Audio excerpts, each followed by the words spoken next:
Steve and Bobby had a routine. Every morning they would wake up early and have breakfast together.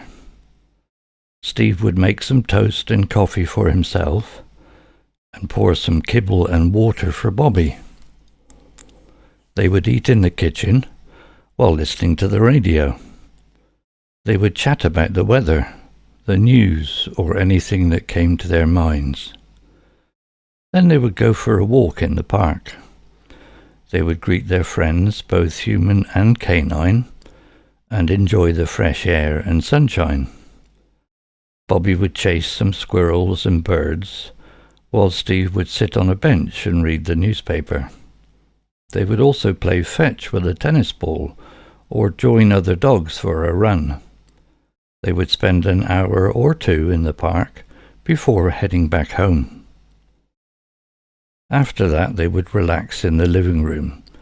Steve would watch some TV or do some crossword puzzles, while Bobby would nap on the couch or play with her toys.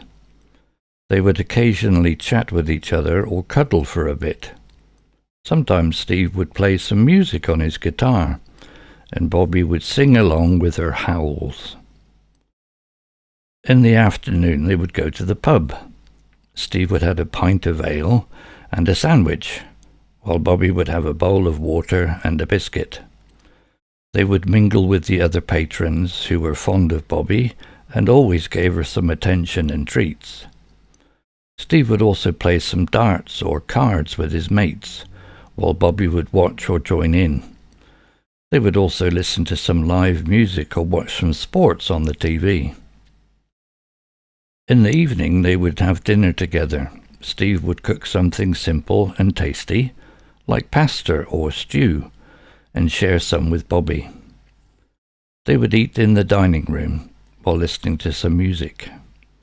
They would also talk about their day, their plans for tomorrow, or their memories of the past. Then when they would go to bed, Steve would read a book or listen to the radio, while Bobby would snuggle with him under the covers. They would say goodnight to each other and fall asleep peacefully. This was their routine, and they loved it. They were happy and content, living together in their cozy cottage. They did not need anything else as long as they had each other.